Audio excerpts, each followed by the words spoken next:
Yeah, we can speak. We can speak while talking. It's not a problem.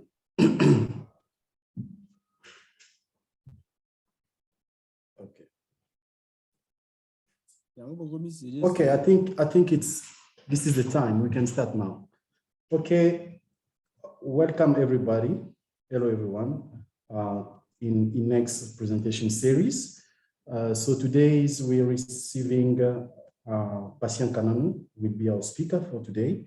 We'll be presenting the similar topic which was in the news in the Democratic Republic of Congo on impact of Virunga volcanism on the rivers and soil chemistry in the Muguga and Sake area in the North Kivu province in the Democratic Republic of Congo. Mr. Kananu is he completed his honors degree at the Université officielle de Bukavu in the Democratic Republic of Congo, and is now currently doing his master's degree at the University of Stellenbosch. And also beside that, he has an extensive experiences in mineral exploration, especially in gold, where he works at Kibali Gold Mines in the Democratic Republic of Congo. His current research is focused on mafic intrusion of the Bomu Craton in the northeastern part of the Democratic Republic of Congo. So, salut à tous, bienvenue dans la série de présentations de l'initiative pour l'exploration en République démocratique du Congo.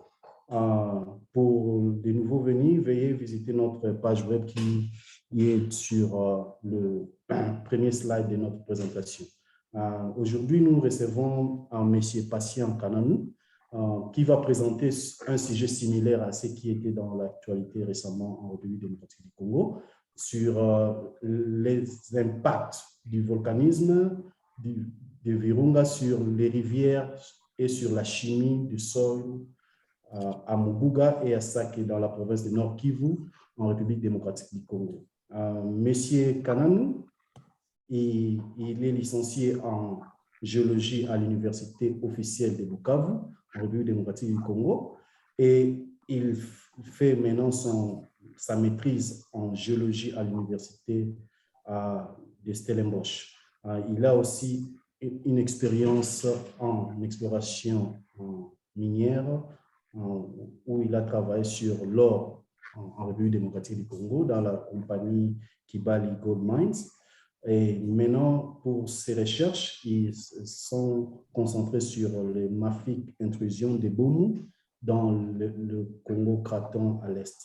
Okay, Mr. Kananu, whenever you're ready, this will be a bilingual presentation. Mr. Kananu will be presenting in both English and French language to accommodate all our audiences in the world. So whenever you're ready, Mr. Kananu, you can go ahead. Thank you. Thank you so much. Thank you so much. And I'm very glad to be presenting this here now. We know we just coming from a volcano activity in the area, in the country, in Zone Kivu. And this work was done in 2010 on my honors thesis. But because now we have that actuality, that's why we are talking about it, people might know what is going on that side. Merci pour l'opportunité. Et ce thème a été débattu, a été développé en 2010 pendant que j'étais encore étudiant à l'Université officielle de Bukavu pour mon compte de mémoire de licence. Et comme l'actualité présentement, c'est autour du volcan, il y a eu l'éruption très récemment au mois de mai. Alors, on a dit, bon, en parler à d'autres scientifiques pour savoir ce qui se passe et ce qu'il y a. Okay, let's go deeply inside. Are you ready? We're ready. Good. We have the outlines. We are going to present a volcanic area where our study are focused. We are going to talk about the Nyiragongo eruption event before 2021. We're going to talk about the gas in Lake Kivu. We know all of that there is a topic actually talking about it. The dégazage de Lake Kivu. We are going to talk about geochemistry data from the sample, soil and water. We are going to make a correlation according to those data. And we're going to land on the conclusion and bring out some suggestions. OK. Nous allons parler, on a localisé la région volcanique de Virunga. Nous allons parler des éruptions du Nyiragongo avant celle de 2021. Nous allons aussi parler de gaz contenus dans le lac Kivu. Nous savons tous actuellement, on est en train de vouloir dégazer et exploiter à la partie congolaise. Parce que là, qui vont le partage avec le Rwanda, bien sûr. Nous allons aussi parler de la géochimie, de l'eau et du sol, de la région étudiée.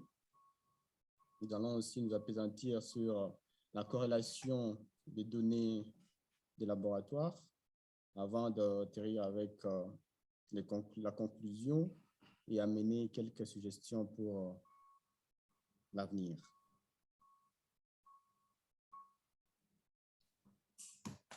Bon, Democratic Republic of Congo, impact of Virunga's volcanism on river and water chemistry in the Mugunga Sake area. Impact d'activité volcanique sur les rivières et les sols, la chimie des rivières et des sols sur l'axe Mugunga Sake au Nord Kivu. Okay, is located Virunga province in DRC, as you can see, the DRC in Africa where it is, and our working area, the volcanic area geographically is located on the eastern part of the DRC, mainly in the with the border with Rwanda and Uganda. Geologically, we mentioned only 2 units: volcanic quaternary volcanism and Precambrian metamorphism and Precambrian basement metamorphism. Frankly, we can say that on a dans la République démocratique du Congo, à l'est, à la frontière avec le Rwanda et le Burundi, c'est là que se trouve la province volcanique de Virunga. Géologiquement, on a représenté 3 grandes formations. Il y a le volcanisme du quaternaire, il y a le métamorphisme du précambrien, on a le bassement précambrien et métasédimentaire en fait. Virunga Volcanic Province geologically is located in the western branch of the active West African Rift. Here is the African Rift come from Ethiopia going down to Malawi, passing by DRC. And our volcanic area is on the western branch of that rift. Géologiquement parlant, notre zone de recherche est la province volcanique de Virunga, et on la retrouve à la branche ouest du rift actif d'Afrique, qui va de l'Éthiopie jusqu'au Malawi en passant par la RDC. Et à la branche ouest, nous avons le Virunga, qui comprend aussi les grands lacs africains, dont le lac Kivu, le lac Albert, le lac Tanganyika. Et il est connu pour l'activité volcanique très alcaline du Nyiragongo et du Nyamulagira.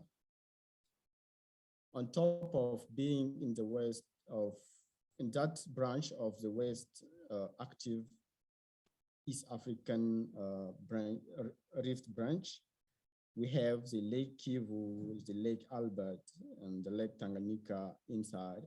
And as well, the area is well known due to the high alkaline activity of volcanoes such as Nyiragongo, Nyamulagira, and low velocity nepheline lava from those volcanoes, which are rich in CO2 and SO2 exhumation.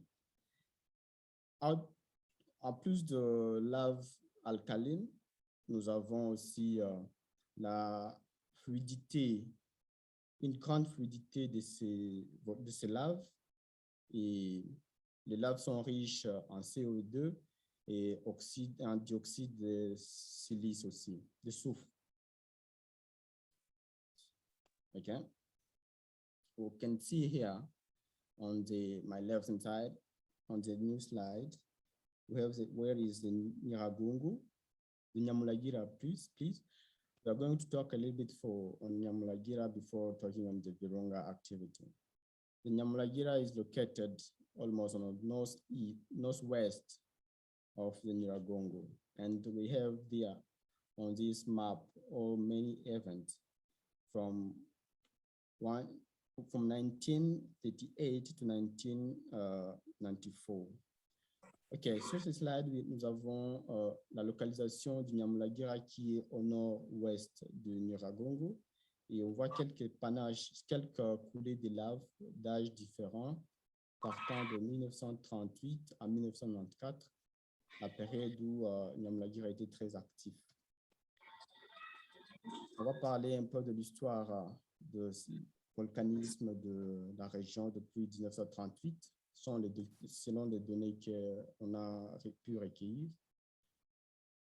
Et le plus vigoureux était les Nyamulagira jusqu'à 1996 à 2010.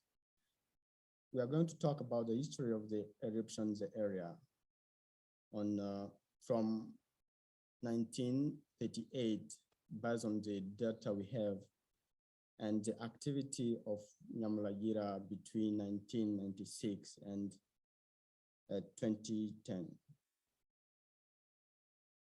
2010, we have the 2002, we have the major activities, the more cruel activity of Nyiragongo in January. And, sorry. On a l'éruption du 2002, janvier, qui est la plus meurtrière éruption de Nyiragongo. On avance. On peut voir ici sur cette photo satellite, c'est le même volcan que nous avons là-bas. On le représente un peu ici sans mettre trop de couleurs. On this satellite picture, we have the same volcanoes here, but here we can see the crater only without many color on different lava. This is a raw that I can say, yeah, it's a raw picture without treatment. And now we are going to talk about the eruption of 2000, the eruption of Nyiragongo. The Nyiragongo event occurred on 2002, as I said earlier. And okay, sorry. Yeah. The activity of the Nyiragongo province came out, and the Nyiragongo eruption was in 2002. We had the eruption, and we can see how the lava came out from the north of the town of Goma, which is located right there. On a l'éruption du Nyiragongo de 2010 est venue depuis cette fissure qui s'étend du nord vers du nord de la ville de Goma vers le volcan. Donc, c'est une fissure qui est au sud du volcan. Et the eruption came up to in the town, Goma town, as we can see here, the colorish. L'éruption est allée jusque dans la ville de Goma. et endommagé une partie de l'aéroport. That eruption was on the 17th January 2002, around 4 p.m. Here we can see how the lava are inside the town up to the lake. Nous voyons que la lave est arrivée dans la ville jusqu'à se déverser même dans le lac Kivu. And statistically, we have almost 15% of the town of Goma was under the lava. And almost 120,000 people found homeless. Après cette éruption de Nyiragongo de 2002, on a eu plus de 15%, environ 15% de la ville de Goma a été sous la lave et l'aéroport une partie, et plus une affaire de 120 000 personnes s'étaient retrouvées sans abri. Slowly, people came back on the area, as you can see from 2003, where the lava did destroy, how people are coming. 2005, 2006, 2010. So we realized that people like to stay in Goma. And come back for French speak. OK. Nous allons voir comment la ville est en train de se reconstruire à partir depuis 2003. La population commence à revenir, reconstruire les zones dévastées par l'éruption de 2002. En 2005, on voit comment la ville se reconstruit. En 2006, vous voyez la différence. En 2010, tout est retourné à l'ordre. Et pendant ce temps, les Nyamulagira n'étaient pas trop en activité comme... On n'était pas trop intéressé aux Nyamulagira puisqu'ils n'étaient pas trop en activité pendant cette période. During the time, we didn't focus on the Nyamulagira volcano because it wasn't that in the activity. And the impact was most on the people, like we are not trying to go deeper to know how and where those impacts are affecting people in the area. Malgré qu'il y ait dévastation de logements et l'aéroport, il y a d'impact signalés sur l'eau, sur la population. Alors, nous allons aller dans chercher l'origine dans l'eau, dans l'air et dans le sol.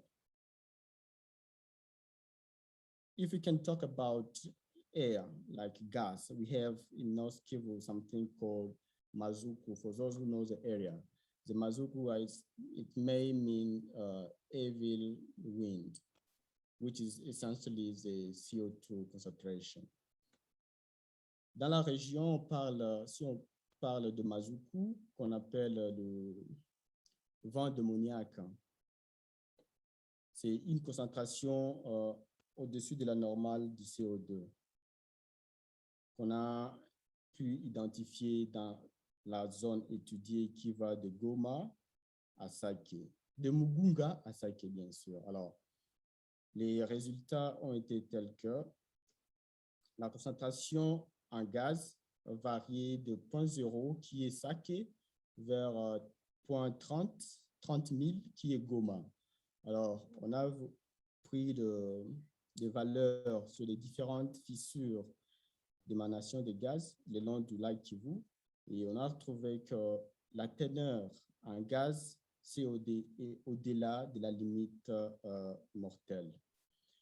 Some data was collected from Sake to Goma on the gas concentration of CO2 on the air mainly, and they took some fractures or fent from where that gas is coming out, and the concentration was from 0 to 0. We consider 0.0 like Sake and 30,000, like Goma. Now, the concentration of the gas, how it's distributed, and that, regarding to that curve, we have more than acceptable limit of the gas in the air on that place, over 15%, and we have some places around 70% of concentration of CO2. That's why we can find some animal diet on the street. Going to talk about the gas in Lake Kivu. First of all, we have to know the origin of that gas.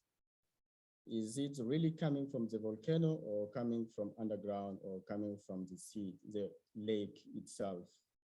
D'abord, nous allons parler du gaz qui est dissous dans le lac Kivu. La question de savoir d'où vient ce gaz. Il vient du volcan, il se forme dans l'eau, il vient de sous terre ou quoi? La réponse est telle que les gaz méthane qu'il y a dans le lac Kivu sont à deux catégories. Il y a les COD, il y a les CH4. Ils se forment de la réduction magmatique par les bactéries du CO2 qui forment les CO2 plus DH2. On a les CH4 à 70% l'origine magmatique. Et nous avons les bactéries qui fermentent dans le milieu aquatique qui donnent aussi 30% de ces CH4. We are talking about the formation of those gases. We have especially two types in the Lake Kivu, the CH4 and the CO2.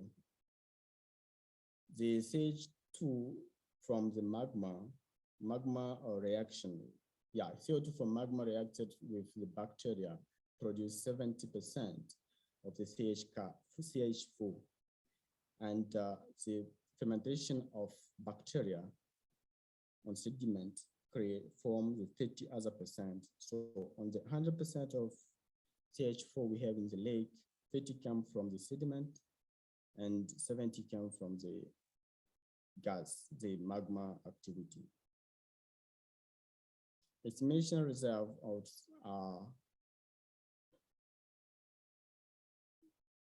CH4, we have 55 billion cubic, and CO2, we have 250 billion cubes. Par rapport à la concentration réserve déjà estimée dans le lac, nous avons 55 milliards de cubes de CH4 contre 250 milliards de cubes de CO2. Comme vous pouvez le voir, la répartition de la pression de ces gaz répartis dans le lac Kivu, on voit le lac Kivu, il est en bleu. La partie verte, c'est la terre. Alors, la partie jaune et rouge constitue la concentration de gaz. La partie rouge, la pression est à 28 isobars. La partie jaune montre la pression à 340 isobars. Now we are talking about the concentration of these gas inside the Lake Kivu. Now we have on this map, the green side, the green shape represents the Earth. This is the EGS land, this is Rwanda, and this is DRC. And the green part, the blue part is the water, Lake Kivu. Red and yellow are the gas concentration. Now the difference of the red and the yellow is that the yellow is a 280%, 280 isobar of pressure, and the yellow 340 isobar of pressure in the Lake Kivu of the gas. Now these gas is a hazard for the region comparison to that happened in Cameroon with the Lake Ness in 1986. They can have the same impact in the coming days if we have some movement or activity, volcanic activity or geological event inside that lake. En fait, nous avons ce gaz présente un risque à la région, à la sous-région, comparativement à ce qui avait eu lieu au Cameroun avec le lac 1986. S'il y arrivait quelques mouvements géologiques de grande envergure ou bien une éruption volcanique sous-marine.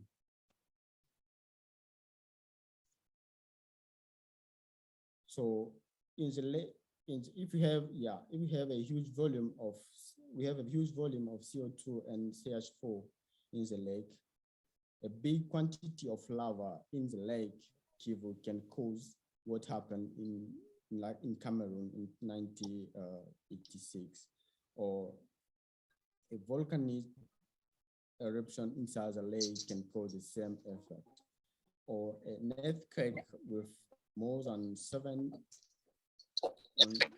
degree on magnitude can cause the same effect like what happened in Cameroon. Nous avons 3 éléments séparés qui peuvent nous amener à vivre la catastrophe qu'il y avait au Cameroun en 1986, notamment avec cette concentration de CO2 et de CH4 dans notre lac.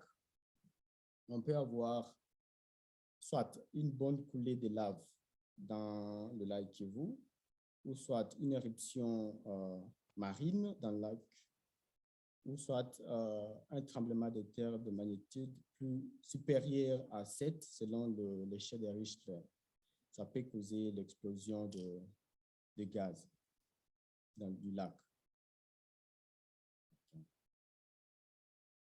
Maintenant, on va parler des échantillons, des travaux d'échantillonnage.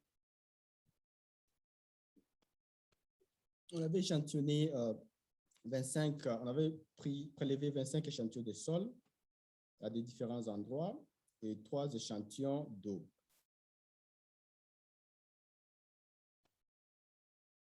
We did some sampling, and the sampling came from the same area. 25 soil was and 3 water points. And we did afford only the assay of 5 soil. On a pu faire l'analyse de 5 échantillons de roches, de sol en fait, à partir de laboratoires des sols de l'Université catholique de Bukavu. On avait besoin de faire les éléments multiples, mais on n'a pas pu. On a analysé ce qu'on pouvait affronter, dont le pH, l'azote, le carbone organique, le phosphore, le soufre, le fer, le plomb et l'alcalinité de sol. Alors, we did send our 5 soil sample to the Laboratory of Soil Science at Université Catholique de Bukavu. The aim was to get the multiple elements of those soil, but we couldn't afford that. We did what we could afford, like the pH, the carbon, the phosphorus, the sulfur, the ions, the lead, and the alkalinity of. And from those assays, we realized that according to the standard, what I call the Clark value, we have the averages, comparison to the average of the data we collected. We have our soil had 27 more azote in the soil than the normal, 3.5 more iron, 12 times more lead, and so phosphore and sulfur as well. Après l'analyse, on a comparé les données, la moyenne de nos résultats de labo avec un standard. On a pris la valeur chondritique, la moyenne chondritique. On a constaté que nos nos échantillons étaient 27 fois plus concentrés en azote que la moyenne, 3,8 fois plus de fer que la moyenne, 12 fois plus le plomb par rapport à la moyenne, et le phosphore et le soufre également. According to those concentrations, we realize that the elevation of lead can have any impact, damage on the blood, the nerve system, the kidney, and the production of people. The iron is not good for the plant, and the nitrogen is very good for the fertility of the soil. Après les analyses des sols, on a constaté que le plomb étant très élevé, à partir, quand on les consomme à partir des aliments tuberculeux, on peut avoir des problèmes de sang, dans le sang, des problèmes au système nerveux, des problèmes au niveau de rein, des problèmes de reproduction. Et le fer est très concentré, détruirait les plantes. Par contre, les nitrates, l'azote, lui, il est très fertile, il est très utile pour la fertilité des sols.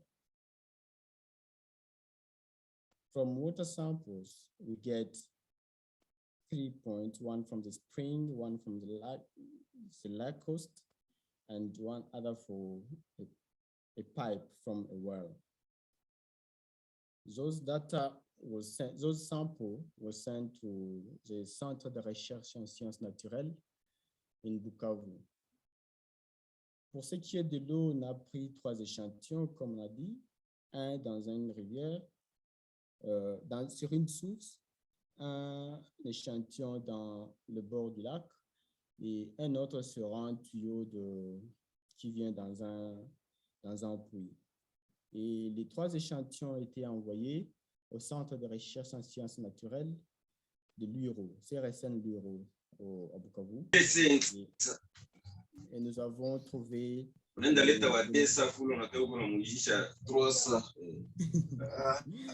is talking there. Il y a quelqu'un qui dérange.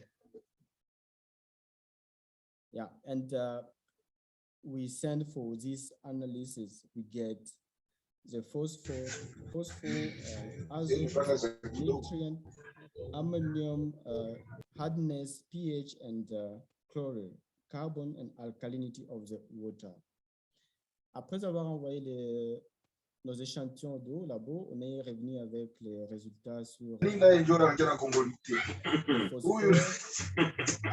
phosphate, l'azote, les nitrites, la dureté, le pH, pour savoir comment était l'eau de notre région. And after that, we decided to do some comparison based on some World Health Organization data. We found our water average on elements are there, and the average, the standard used from the World Health Organization are the standard used. And doing the comparison, we have that our water is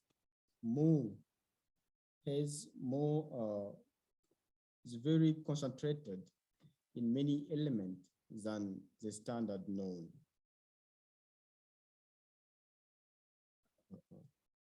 Yeah, and quand on a amené nos échantillons au labo, on a repris les données, on est rentré avec les éléments tels que on a utilisé les standards de l'OMS dans différents éléments, et après la moyenne de nos différents sites, on a retrouvé que les sols que nous avons, les analyses que nous avons des eaux sont très concentrées à différents éléments tels qu'on peut le voir sur ces comparaisons, 3 fois, 8 fois, 2 fois, 300 fois même pour ce qui est du fer. as I said, we have the concentration more extensive than on the standard, 3 times more, 8 times, 2 times, even 300 times more concentrated than the standard according to what is the iron. And this water is very hardness of the water and the acidity of the water plus the iron rich can be the origin of cause of some health problem on the kidney, the eyes, the skin, the earth, the heart, the digest, and even the teeth of people around the area. Après le comparaison, on a trouvé que l'eau échantillonnée était trop dure et trop acide et trop riche en fer, ce qui peut causer des problèmes, peut être à l'origine de certains problèmes liés aux reins, aux yeux, à la peau, au cœur, au système digestif et respiratoire de la population de la région. Okay. As we said, we have the same problem with the soil. We do have the similar problem with the water. Comme on avait trouvé qu'il y avait des problèmes avec de l'eau, le sol, ainsi il y a aussi des problèmes avec de l'eau que la population consomme. Si on a fait la comparaison de corrélation de données des sols, comme on peut le voir, le sol ici et de l'eau là-bas. Après utilisation d'un logiciel appelé FAST des statistiques pour donner la corrélation de ces données, de ces résultats, on est tombé sur cette réalité et que le logiciel lui-même nous a prouvé que nos données étaient de origines différentes. Donc, il y avait des échantillons de sol et des échantillons d'eau. Et pour ce qui est des échantillons de sol, il les a même séparés également pour nous prouver que c'est tiré de origines différentes, quoique ce soit de sol. Notamment, on a groupé deux grandes familles, deux grandes familles en rouge, une partie pour le sol qui viendrait d'un même volcan, de l'autre côté, des échantillons de sol qui viendraient aussi d'un autre volcan. Et dans le même cas, on a deux types. Il y a ceux qui seraient de la même génération, ceux qui sont en jaune, sont de volcans, de sols qui sont venus du même volcan et à la même période, différemment de l'autre là. Okay. We did a correlation of our data using FAST software, which is a statistic logiciel software. And from there, we loaded all the data we had, soil and water, without discrimination. And the software gave us two different, that there is some soil samples and the water samples. And from the soil sample, we get two generation. This one came from a similar volcano from this, and the other one, another volcano. But inside this big one, we have two different generations. One which is supposed to be for the same generation, the same day maybe, the same age active, and the other one from a different age than this, but they all come from the same volcano. And from this, we can make sure that even there are two different volcanoes, they may have the same volcanic chamber, the same magmatic chamber. So the lava coming from the same near magma chamber. Malgré que nous ayons deux types les échantillons sont venus de deux types de volcans différents, de deux volcans différents, on a aussi constaté que ces deux volcans seraient attachés à la même chambre magmatique plus proche. C'est ce qui nous montre cet arbre, cette ligne verticale. OK? Et après, on a regardé sur le triangle Pascal de Pearson dans le même logiciel. On a trouvé qu'il y avait une incompatibilité entre le soufre et le fer, ce qui donnerait la production, au lieu d'avoir la production de la pyrite, on a la production de l'hématite, puisqu'il ne cohabitent pas le soufre et le fer. Et aussi la probabilité d'avoir plus de goethite que de pyrrhotine, puisque le fer et le soufre ne cohabitent pas. Okay, I say that we did look on the Pearson diagram from the past software. We get that the iron and sulfur are not, there is an incompatibility between those two, as we can see even from the values. And that can be the cause of not having pyrite in the area, but we have hematite, and not pyrrhotine, but we have goethite. Yeah, by conclusion, we can say that the population of the area is not really informed. It's not informed on the hazard related to volcanism. The population is exposed on several health problems by using this water. The soil composition in the study area have high value of iron, azote, lead, comparison to the Clark value. En conclusion, nous pouvons dire que la population de la région n'est pas suffisamment informée sur les différents risques que cause le volcanisme. Et la population de la région est toujours exposée à beaucoup de problèmes de santé liés à l'utilisation de l'eau de cette partie. Et les sols ont une composition riche en fer, en azote et en plomb comparément à la valeur chondritique. Okay. Si nous pouvons suggérer, on a suggéré que la population soit réellement informée sur les risques liés au volcanisme, notamment, non seulement les risques de fuir les éruptions, mais il y a, vivant avec le volcan, il y a des risques qu'il y a à part cela. Et aussi, on a suggéré un monitoring régulier sur l'eau si la population continuerait à la boire. On a aussi dit qu'une étude épidémiologique devrait être menée pour comprendre si réellement les éléments dont nous avons accusés sont à la base de certains problèmes de santé.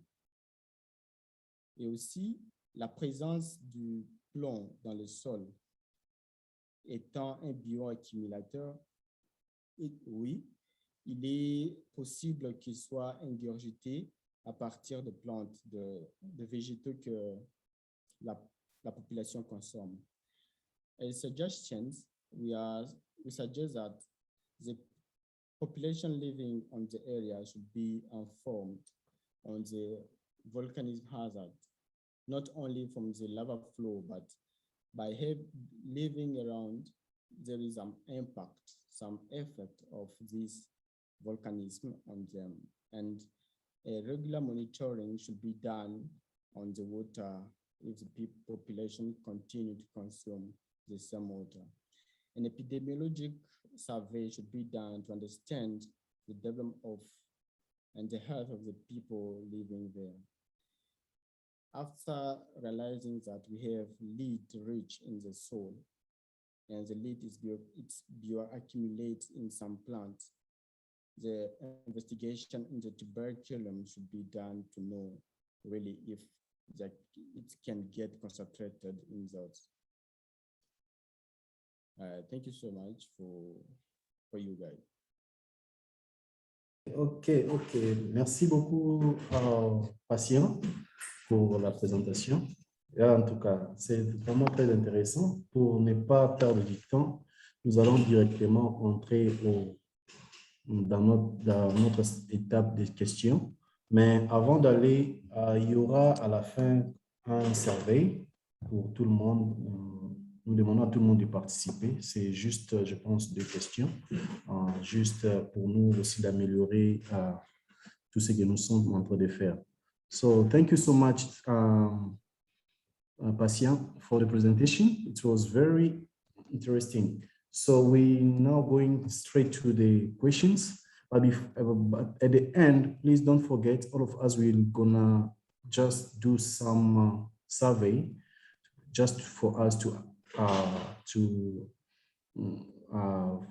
be good for us so that we can also improve our what we are doing in the INEX presentations. So whoever is ready for questions, you are welcome. You can ask the question. But we have already some questions in our messages. I can start reading so that the patient can answer. Yeah. Yes, okay. So there is a question here from Maurice Bulema. He wants to know what is the actions taken because the soil and water present a higher risk for the community in that area. So what is the action taken in that? Yeah, I'm not the one to take actions right now. And what I did say on my suggestions is to put more effort as scientists to do the monitor what we can do and present the problem to those who have to decide, then they can decide. Like I said, from the lead is very bad in the soil. And we know that the area is a very it's very rich in agriculture. So some tuberculum can concentrate that lead. If the lead is really there, it can bring a problem. I did my thesis present to the university, and I assume that I'm sure that the university should present this problem higher and upper so the solution can come from above. So, si je peux le dire en français, ce que je fais, c'est, je ne suis pas pour décider, je fais une partie, j'ai trouvé ce que je pouvais trouver, et maintenant, je présente à l'université. Par exemple, le plomb, il n'est pas très bon s'il est présent dans les sols. Et le sol de la région, il est un sol arable. La population vit de l'agriculture. Alors, si c'est tubercule, la population en mange, c'est un problème, c'est serait en train de s'empoisonner. Alors, je présentais cela, que ceux qui ont la possibilité d'aller plus haut que moi puissent le faire et qu'on sauve notre population. Je fais ma part scientifique, en fait. Ok, merci beaucoup, Patient.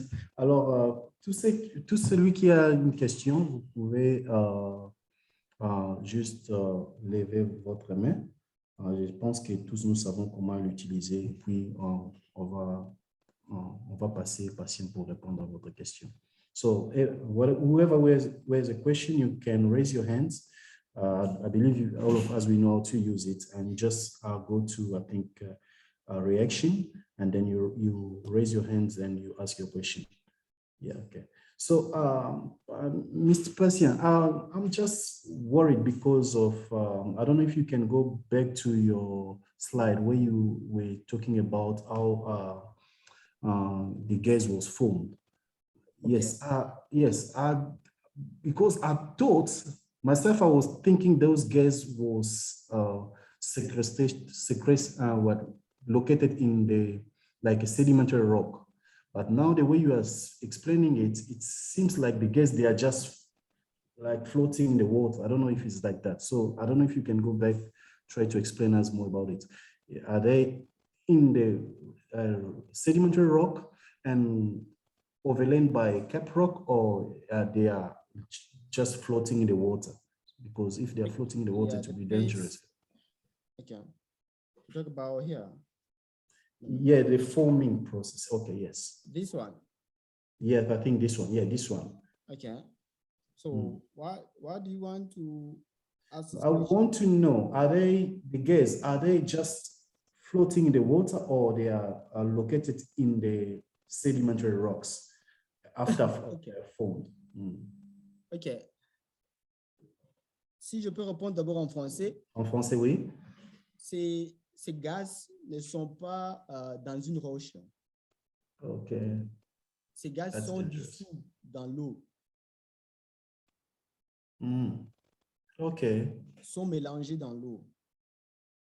Vous ne pouvez pas nager là-bas et puis voir une poche de gaz, de vide. Oh, ça c'est les gaz. Non.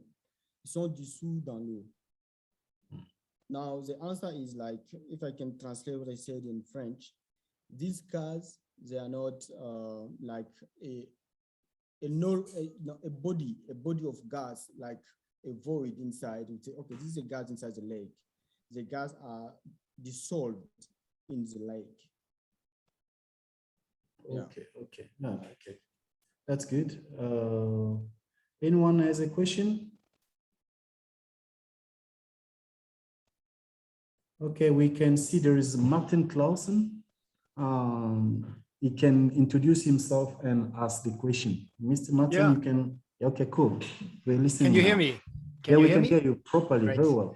Okay, okay, so thank you for inviting me to this. I'm a patient supervisor for another project, and he was doing this as an honors student in Bukavu, right? University. Okay, yes, yeah.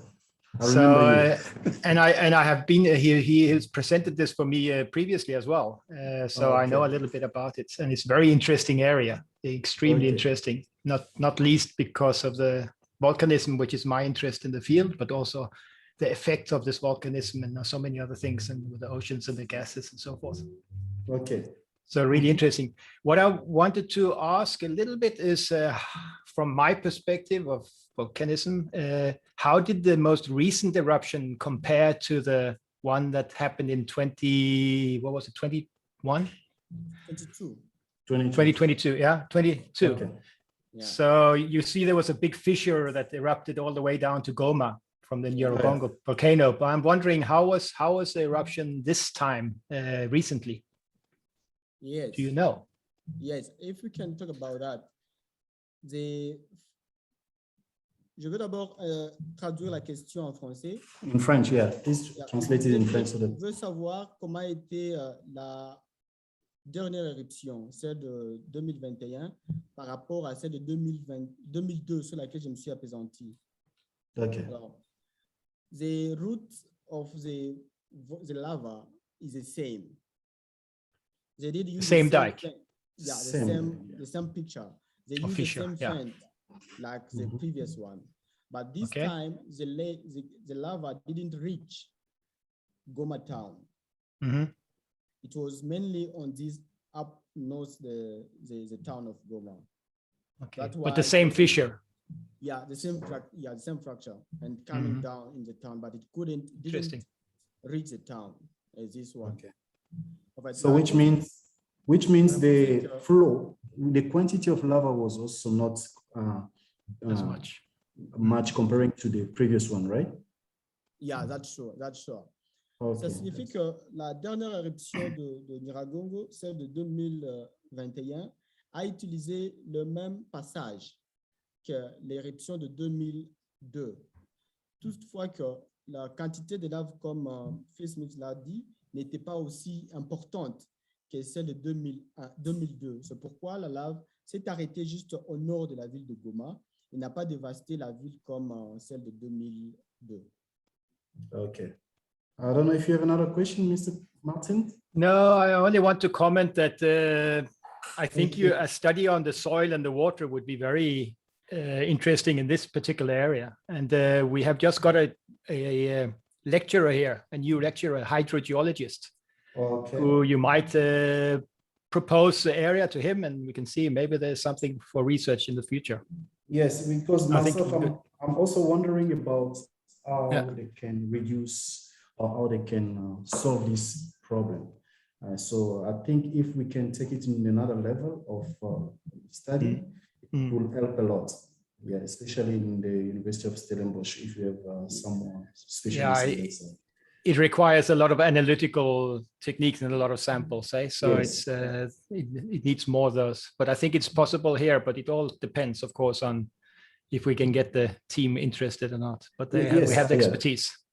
Okay. But we have the expertise, and I think it would be a really interesting area because there's so many things happening there, and so extreme parts. Okay, that's good. I think it will be good, and we can also, as an organization promoting scientists, we'll try our best to get some people who are interested and also funding so that we can send maybe one student to do his master's in that area. Okay, that's good. Thank you so much, Martin. Sounds very good. Yeah. Okay, cool. Another question. I see.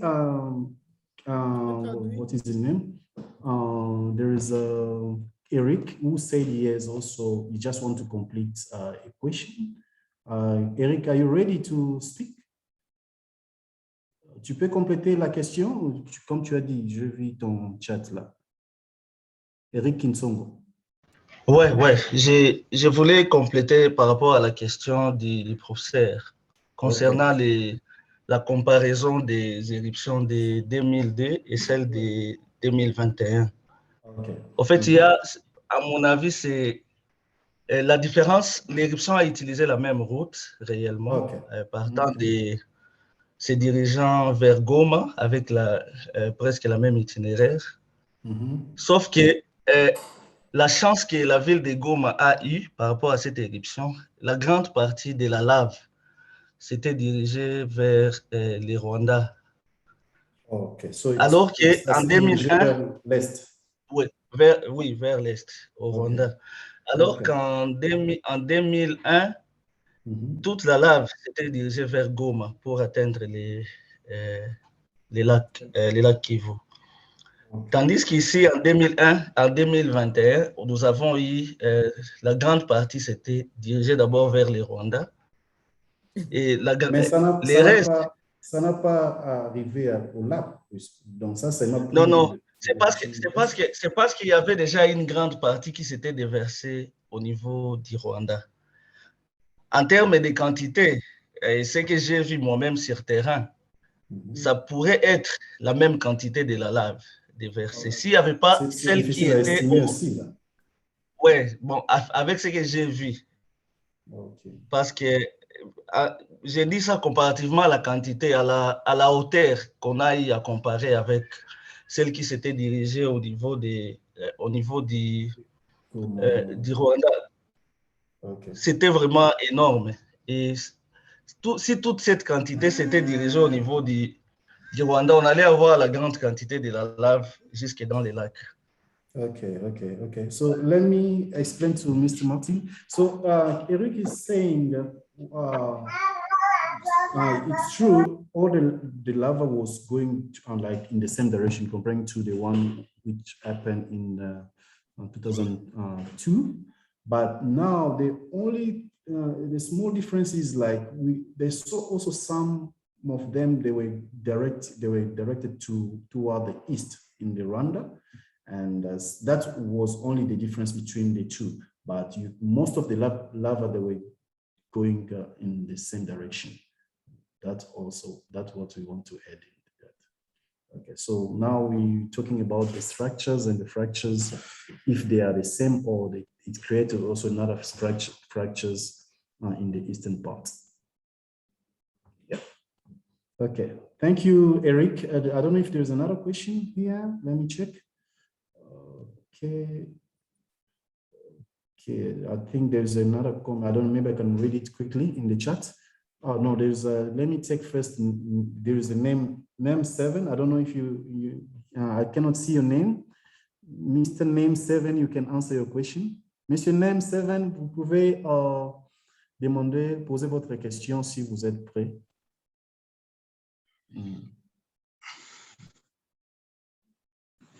Allô, vous êtes là?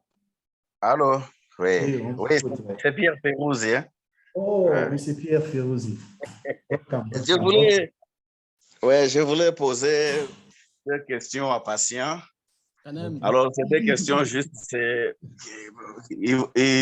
deux questions ont trait plus à la géochimie des échantillons qu'il a eu à prélever. Donc, la première question est celle-ci. Est-ce qu'il a au moins eu la chance d'avoir d'autres résultats des sols ou existe-t-il d'autres résultats des sols qui ont été faits avant l'éruption de 2001 et l'autre, je crois, de 1977? Si cela existe, la comparaison entre les divers, donc ces diverses phases d'éruption qui ont eu lieu par les analyses de ces sols, qu'est-ce que ça démontre? Cela montre-t-il une augmentation de la toxicité au sol ou une diminution? C'est ça la première préoccupation. Et la deuxième est celle-ci. A-t-il au moins pensé de faire une corrélation par rapport à la présence de ces éléments chimiques dans le sol qu'il a analysé? Quelle serait la nature probable donc du milieu où proviennent ces magmas-là? Il peut nous dire quel est le type, presque élucider quel serait le type probable de magmatisme qui aurait pu amener ces éléments-là. Au moins, le deux là, s'il a une idée, il peut me répondre. Okay, let me try to translate a little bit in English so that I believe Passion also got the question, but I will do it for our English speakers. So Mr. Ferouzi Pierre is asking if there is also other chemical data or soil chemical data from the previous eruption, like in 1977 and also in 2001. So, and also if they did some comparison between the 2001 and the 1977, if it exists, and so that they can do also some analysis or comparison in terms of toxicity, if the first one or the 2001 was more toxic or less comparing to the one in 1977. So that's the first question. The second question is asking about some chemical correlation between the soil data that he has, and also to maybe understand also the nature of the magma from those things. So he's just want to know more about the nature of the magma, if so that we can know as geologists. Okay, okay. Mr. Patient, you can. Je commence par la première question en ordre. Okay. Par rapport aux données historiques qui existeraient autour de ce volcanisme. J'ai été à l'Observatoire volcanologique de Goma pendant 3 mois, pendant 1 mois, oui, pour un stage de terrain, un stage professionnel en G3. Je n'avais pas vu de données géochimiques des sols. Je suis retourné là-bas pour mon mémoire. Je n'en avais pas trouvé. S'il y en a, moi, je n'avais pas y accès pour que je puisse faire la comparaison. C'est pour cette raison que je me suis appesanti sur la moyenne chondritique de Clark pour avoir une idée par rapport à la normale et ce qu'il y a. Okay. On the first question, if I can answer, I say that I was at the Observatory Volcanic of Goma for my training in 2008 for 1 month, working there as a geologist, trained geologist. I didn't see any soil sampling or any soil data for me to use. And I came back in 2010 for my honors thesis research.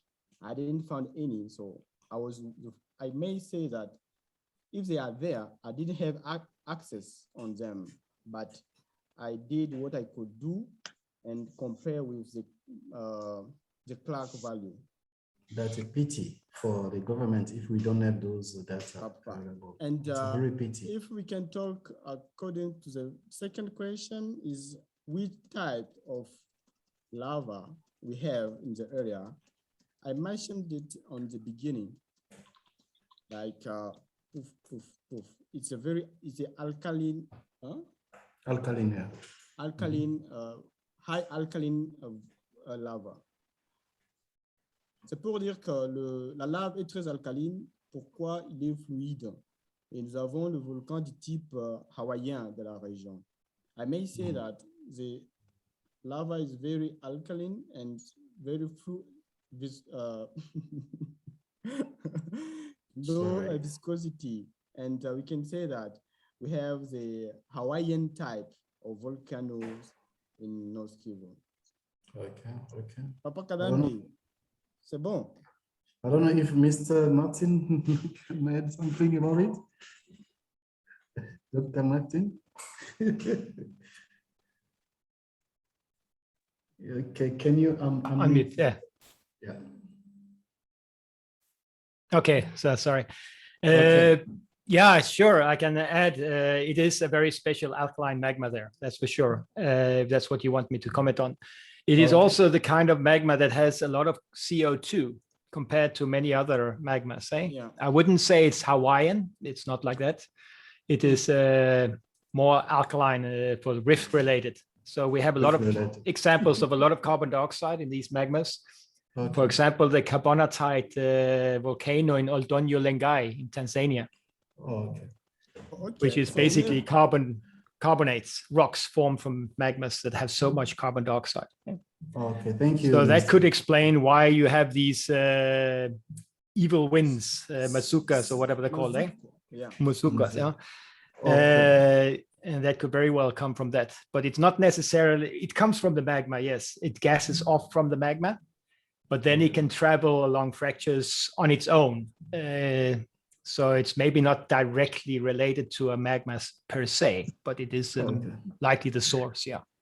Okay, thank you so much. I think now we just getting some hint so that in our organization to come up with some proposals so that we can do more investigation in that and try, why not carry it to South Africa so that we can, because I feel like we don't have a lot of data in our volcanic history also. So I think we can go like that. We'll keep in touch, Mr. Martin. Thank you. Okay, there is a question again here for Japheth. I don't know if I can read it quickly. No, let me start with the one I have it now so that I cannot go back. There is a Mr. Kelly Nzambe.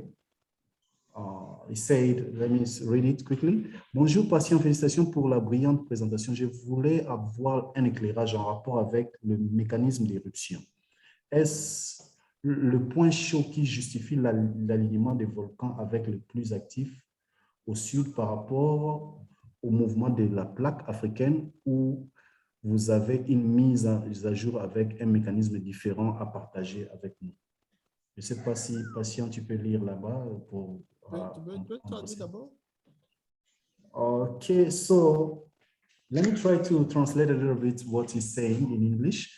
He's saying in terms of the mechanism, the eruption mechanism, is he saying if is it the hotspot which is justifying this alignment of the volcans? I believe Mr. Martin also can have also an idea about it, or there is something else about the plate movements or rifting also is involving those alignments. So please, maybe Bastien, you can go ahead. Or yeah, thank you for the question, Kelly.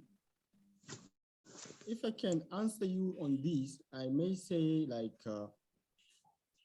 from sorry, from the data, correlation of the data, I need to show you one slide quickly.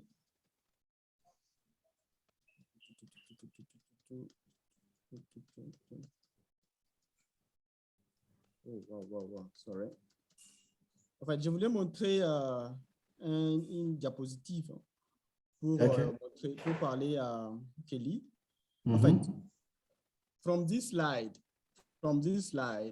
we may think that, as I said, we have two generations, two different origins of the lava, of the soil, which are coming from probably from the volcanoes. This one from the same date, but from the same volcano. And we have these two types. This one, this volcano, and this one, two units.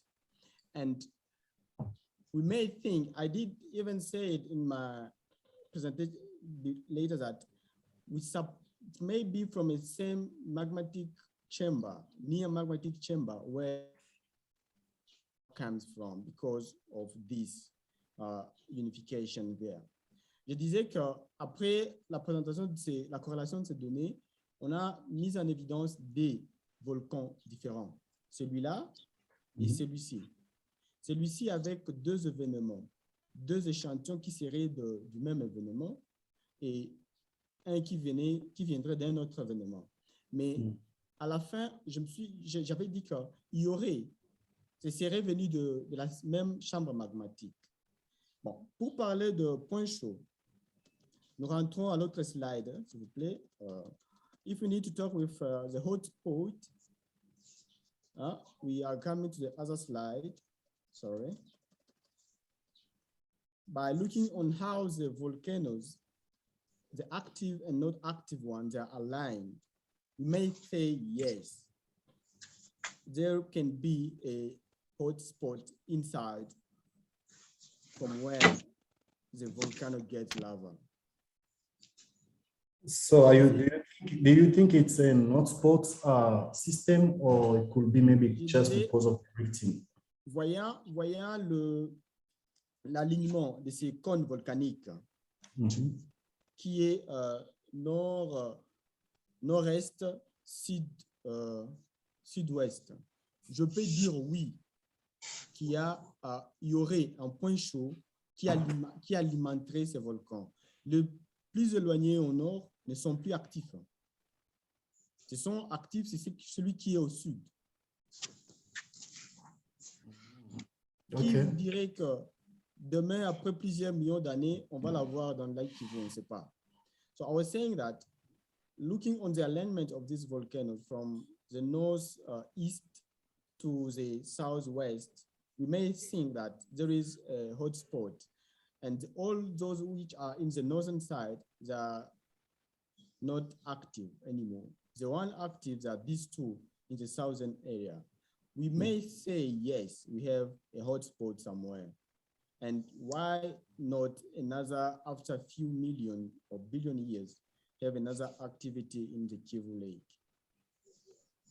Now, according to the tectonic movement, I cannot say yes or no by now, as the margin movement is not visible, perceptible on eye. We cannot measure that, but the hypotheses are there. We can investigate more and elaborate that theory if there is which reason make the alignment like that, really straight.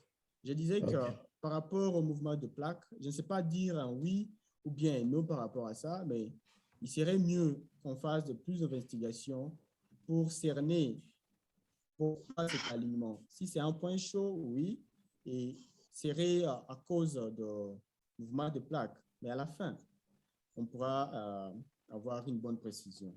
Okay, so I think we still have a long way to go to understand it, because I feel like there's not much done in terms of investigation. So this work you are doing is maybe the step so that we can move forward about it. I don't know if Mr. Martin will have Yeah, I can try. Okay. Just for everyone, Mr. Martin is doctor at the University of Stellenbosch. He is the supervisor, Patience Tananum supervisor. Yeah, and I'm an igneous petrologist, magmatic. Yeah, cool. And you asked about, when we talk about hotspots, we usually in igneous, we talk about these very large mantle hotspots that give rise to, for example, Hawaii, the Trek, and so forth. Okay. So it's a much larger phenomena. But we do have a mantle plume, we think, here below the whole of East Africa. So the whole East African or Kenyan plume, they call it, is maybe the reason why there is so much more magmatism along this East African rift than other rifts in the world. So but you would not see that on such a small scale as the Kivu district. Okay. So that track there is something else. It must be some other crustal structure that controls why there is a lineament of volcanoes and so forth. Just like the Western Rift is where the magmatism is, because there's a little bit of rifting, a little bit of extension, and the possibilities for magmas to migrate up towards the surface along those places. Okay. So it is more structurally controlled, more the crust controls it than the plume. But there is likely a mantle plume or hotspot beneath the entire region, which gives more magmatism. Okay. That's what our opinion is, at least. Hey, it's all interpretation. Okay. Thank you so much. Thank you so much, Dr. Martin. Okay, we are running out of time. We have a quick question. Let me read it a little bit from Japheth. He say, thanks for the presentation. What shall do geologists to avoid people to be contaminated in different diseases from this area? And what shall the government of Congo should do? I believe Patient can answer it. Translate first. Okay, can you read it? It's Japheth is saying, what shall geologists, let me try in French.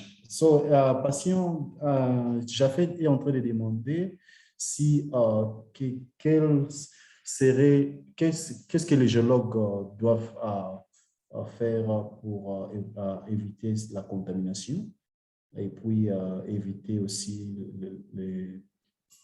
la maladie dans cette province ou bien dans cet endroit. Et puis, qu'est-ce que le gouvernement pourrait entreprendre comme activité pour also supporter cette démarche?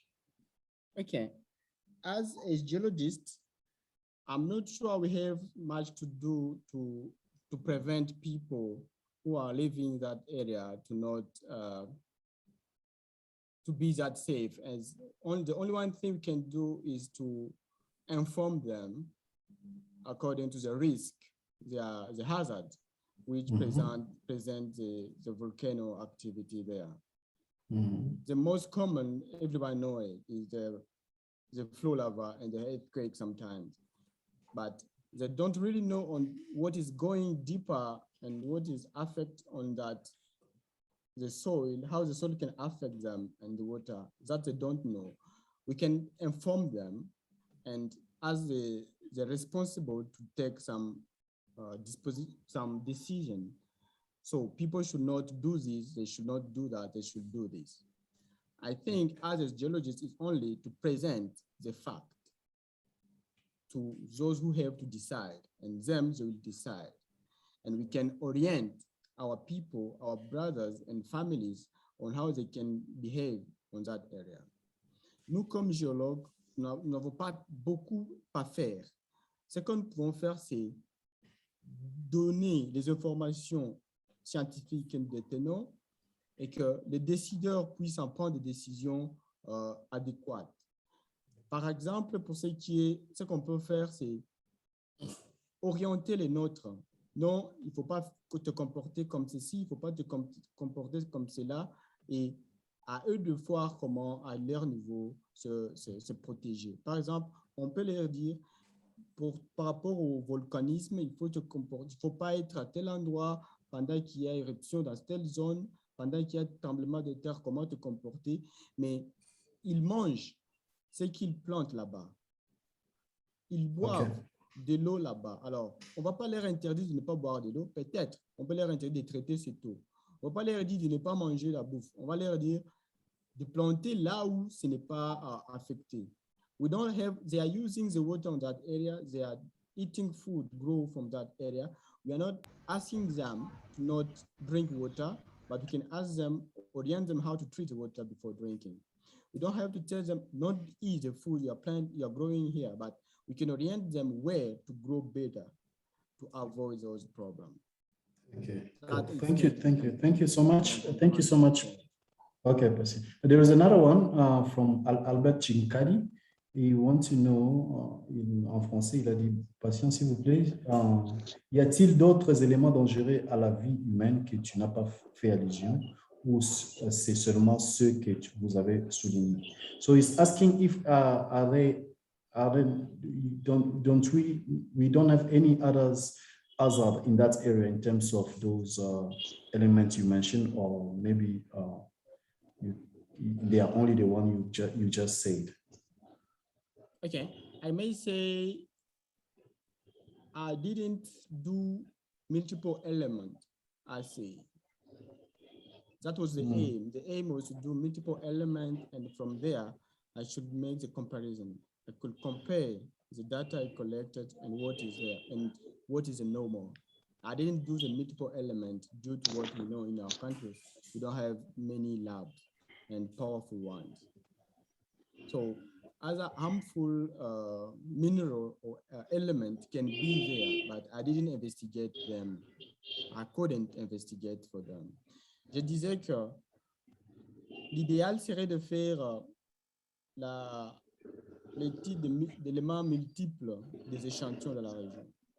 Et ces éléments multiples devraient nous donner nous permettre à faire une comparaison quelconque. Je ne suis pas arrivé à faire cela puisque je n'avais pas eu accès à un laboratoire à mesure de faire les éléments multiples. Sinon, on allait faire tout. Et comme je fais une partie et j'ai trouvé ce que j'ai pu, je ne savais pas que j'allais trouver tout ça. Alors, les autres peuvent nous emboîter le pas, question de confirmer ce qu'on a trouvé, ou bien d'augmenter d'autres, ou bien d'infirmer. Ok, merci Patient. Une autre question. Il y a Innocent qui demande, congratulations, dear Patient, very informative, very new key for. Yeah, can you hear me? He's saying, okay, very informative and very new key for geomedicine investigation in the DR Congo. In a very complex area like Goma. Goma is also a very complex, he's repeating himself, on socio-political and economical aspects.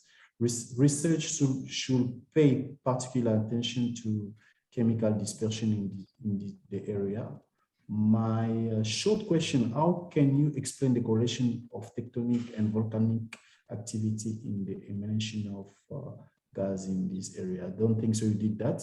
And fractures the markers that disperse the gas. Is this possible to map the fracturation and spatialize the rate of chemical or gas emanation between the eruption 2002 and 2021? I don't know if you got the question. It's too long. It's too long. Okay, so I think one of the questions. Can he talk himself or to give the? Yeah, he's there. Innocent is there. He's there. Can you speak, Innocent? Yeah. Yes. Okay. Yes. I first to congratulate my friend and my colleague Patient, because we spent 5 years at Université Officielle de Bukavu.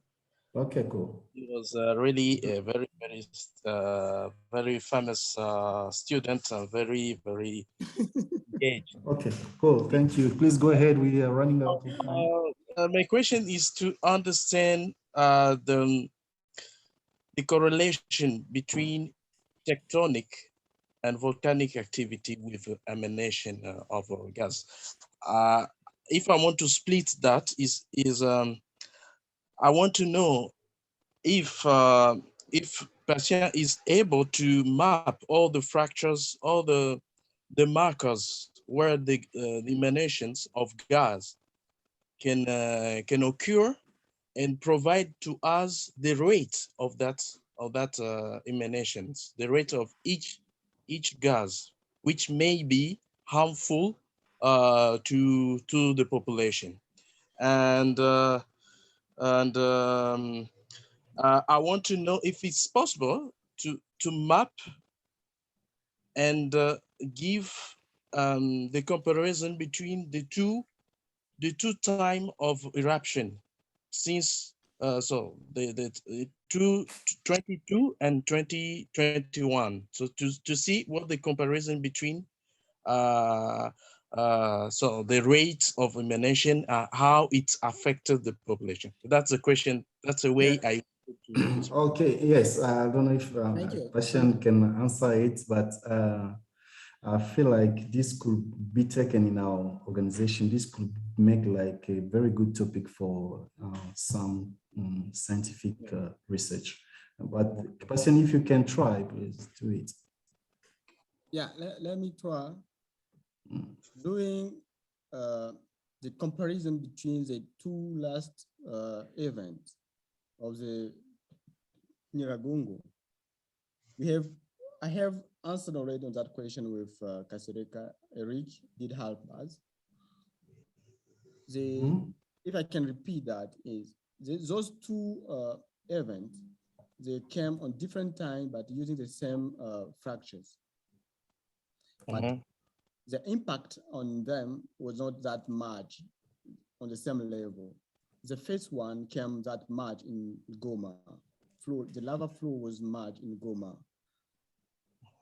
Up to 1.1, up to 15% of the town was under the lava. And the one, yeah, and 30% of the airport was under the lava as well. But this time the volcano did the same, use the same fractures, but the lava flow didn't come much in Goma side than in Rwanda side. The lava flow went more in Rwanda, Rubavu province district than in DRC, but it was the same. Okay. It didn't come from the crater, but it came from the fractures. If we can do you know about the rate of the guys? The rate of the. Yeah, I'm coming there. And according to the rate of the gas, when I was there, les deux éruptions se sont passées, deux événements se sont passés, ils ont utilisé le même fissure, les mêmes fissures. Alors, l'activité de 2021, c'est plus de verser du côté est, du flanc vers est, vers le Rwanda, et celle de 2002, c'était déversé plus dans la ville de Goma. C'est là la grande différence, mais ils ont utilisé le même chemin. Okay. Si on peut parler de gaz, le monitoring de ce volcan pour prédire l'éruption et consorts, au niveau de l'observatoire, ils utilisent les fentes, ces fissures, voir comment le taux de gaz augmenté. Et s'il y a beaucoup de dégazage, il y a imminence d'éruption à l'endroit. Okay. I was saying that they was using the fan to know the concentration of the gas on certain point to know if the gas is, how the concentration of the gas is going up to know when or if there is any activity coming soon. Going on the mapping of the fracture in North Kivu. Yes, that can be done by any geologist, I think. You can map those fractures and those fans where gas can flow and other lava can come out. That can be done, and it's a matter of time and to do it. When I was doing this, we didn't take care of those fractures on that time, was only on the flow lava and the impact on the people. Okay, thank you. La cartographie de ces fractures peut être faite, tout géologue peut le faire. Sauf qu'à notre temps, on n'avait pas tenu compte de cette cartographie. Nous avons parlé plus de l'impact de cette coulée et de dégazage à la population. Oui. Merci beaucoup. Je voulais ajouter que cette cartographie, ça pourrait peut-être aider à l'association, comme je vois, peut-être pour savoir les zones à risque, à fort risque par rapport au gaz, something like that. Just to know the high risky zones that where we should talk to people and say, you don't have to build here or to live here because there is a high rate of gas. comparing to this place or to another place. That was Okay. the point. Okay, thank you so much. We can see that we still have a long way in terms of research in that area. Definitely, we still have a lot to do. Well, I think we will tackle it together if we can already start thinking about how we can raise or attract investors or some researchers abroad to work together with us. Okay, we have another questions because we're almost done. I see someone else. Let me just read it quickly. Albert Chikadi again, or John Joseph Singh is saying, based on Dr. Clausen observation, can we postulate that the Virunga volcanic province to be an actual point being subjected the maximum force, the extreme hands of the rifting resulting in repeated volcanism? I think this could be also quite kind of similar question with Innocent, could be taken in the future. I don't know if Patient will be able to answer it, so we can just move to the next question is, quels sont les avantages et les inconvénients du dégazage de ces lacs? Ça, c'est une question très importante que j'attendais les gens demander, poser. Je ne sais pas si Patient peut répondre, que c'est la dernière question. Okay, what is the advantage and the disadvantage of the gas activity of the lake? Something like that. Okay. L'avantage, c'est de réduire les risques liés à une potentielle explosion dans le lac Kivu. C'est l'avantage. C'est l'avantage primaire. L'inconvénient, c'est quand on fait le dégazage, on risque de déséquilibrer l'écosystème au niveau du lac. Et quand il y a des équilibres au niveau du lac, les CO2 risquent de s'échapper et de créer des dégâts. Donc, il faut la minutie absolue pour y arriver.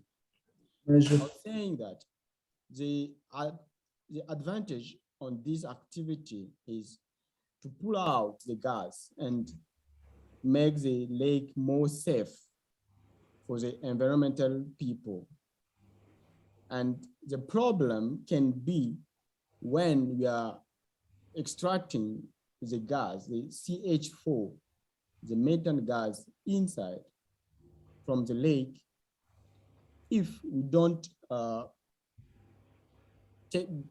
be careful, pay attention on the CO2 can flow up and cause many disasters on the environment. And the equilibrium in the lake can be harmful for the population. Okay, yes, I'm thinking, I don't know if you're done, I'm thinking about it also now because I've done also some work in terms of how to store CO2. I don't know if this kind of CO2 can be captured some way, and then maybe we can process in storing it underground, because I did some project in that when I was doing my master's degree. So you think those gas could be captured, like the CO2, which is maybe very harmful, can be captured and then stored underground again? You think the capturing process can work?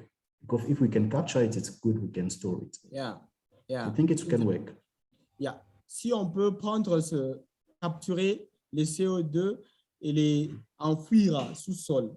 Wow, c'est ça. C'est ça, ce que je disais. C'est la manœuvre la plus compliquée dans le phase de dégazage. Comment capturer? C'est la technologie qui doit être de pointe pour capturer ces CO2 et en faire ce qu'on veut. Okay. So I was saying that the most important, the most critical process in this is how to capture the CO2 and do whatever you want to do. We need high technology to make it done. I know our country and the way scientific and other business person are thinking, they see only money out of the gas, but they don't, I'm not sure, but I think they have time to elaborate a project on after taking the CH4, what are they going to do with the CO2? Okay. Yeah. So we still have, as I was saying, thank you so much, Patian. We are almost done. And there is also some, we One are more just question, I see there. not, yes, there is one more question, but we are now going through because we don't have time. Now, we're now gonna go to our questions, our survey for INEX to help us also to, Okay. yeah, so everyone who's attending this presentation can go through. You can put your name and your email address and answer by yes or not in the surveys. Juste by the pour same améliorer time, notre. Yeah. By the same time, can I be answering on that last question? Yeah, you can still answer it while the survey is still going through. Okay, they ask what the link, is there a link between the gas concentration, CO2, CH4, and the volcano activity? Yeah. Yes, I can say yes or no. The concentration of those gases are related on the magma activity and underground. Okay. Of course, the magma activity is underground.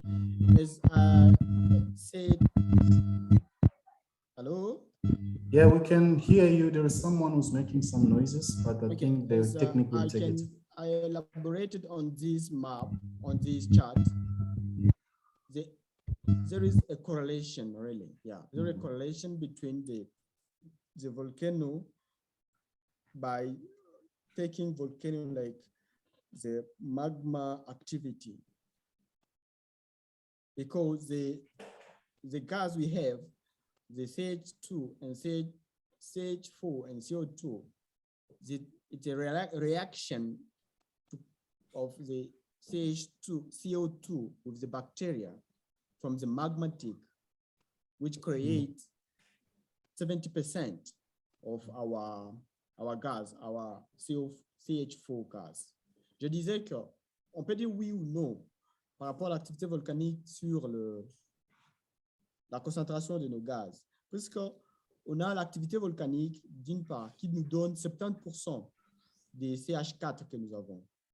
Les CH4 étant produits, les 70% sont produits par le dégazage du COD à partir des fissures dans les lacs qui amènent les COD dans, et ce COD réagit avec le bactérie. So we may say yes, that activity has a full, we have a link between those two. Okay. So thank you so much, Mr. Patian, and thank you for attending this presentation. We are just announcing that if anyone who wants to present in INEX, you are welcome. We are open. We are doing our presentation in French and English. So wherever you are, whoever you are, just pop up and send us an email, or we can put you through so that you can present. You can see that we are most involved in the Democratic Republic of Congo. Now with this presentation, we got several topics which will be working with some researcher in the University of Stellenbosch. So I think this kind of presentation will help us to grow, yeah, as a society. So I don't know if geologically also, yes. I don't know if Patian Kalanu have the last words before we end this session. Last what? Word before we end this session. Un dernier mot, je peux dire que ceux qui sont en train de faire le programme de dégazage du lac Kivu, plus précisément, ils vont commencer par le golfe de Kabuno. Ok. Je suis en train de leur dire ainsi que le golfe de Kabuno ne présente pas aussi les dangers qu'ils les pensent. Puisque au golfe de Kabuno, il n'y a presque pas de lave, de gaz. Si on peut regarder ici, c'est ça le golfe de Kabuno, c'est ça. En termes de concentration ou de pression de gaz, c'est nul. C'est zéro. Maintenant, qu'est-ce qu'on va dégazer là-bas? Au lieu d'attaquer le gaz au niveau dans Goma, en fait, dans le large de Goma. Okay. I want to say to those who are doing the activity to explore gas in the Kabuno Gulf of Kabuno, nothing is there. Instead of pressure or concentration of gas is almost none. So why not coming on Goma coast and do the activity right there? Okay. For example, Okay, Rwandese are doing the gas exploitation on this point, somewhere here. If you can see the pointer. Why they didn't do it here inside Rwanda, in deep Rwanda, but they do it almost on the border. So we are going in deep DRC, where is nothing, instead of doing it here, where there is some activity ongoing. Nous allons chercher les gaz là où il n'y en a pas. Les Rwandais l'ont exploité à côté de nous, là où il y en a. Pourquoi ils ne sont pas partis là-bas, vers Kibuye, là où c'est le vrai Rwanda? Ils sont entrés dans le fond. So it's only my point of view. Other people have, maybe some of the geologists around here, they have some links or contacts with those people working on this project. They can share the information with them. Okay, thank you so much. Thank you so much, Patient. Okay, so I think all of us, we attend the survey. The survey is there. So yeah, please do it before we end the session. There are only 2 questions. If you just look at your screen, you see there are only 2 questions. Avez-vous apprécié la présentation? Did you enjoy the presentation? Okay, même si vous n'en avez pas, you are the presenter, is not a problem. Okay. Mais moi, j'en ai ici, il faut répondre à la question et puis on va clôturer notre session. Ok, je vois, les gens sont en train de répondre. Ok, c'est juste moins de 5 minutes. And yes, and now we can say thank you guys. Thank you guys for attending this presentation. Thank you. Thank you, Martins. Thank you, Martins, for being with us. I think we'll leave you next time. So please support INEX. We are still together. We are trying to help how we can grow in terms of research in this country. Can I say thank you to Cheche? Oh, okay. Cheche, merci, Cheche. Cheche, Ande, and Dindir. Thank you so much. Okay, thank you so much. Martin as well. Okay, enjoy your weekend. Sharp. Okay, bye-bye, everyone. Bye. Bye.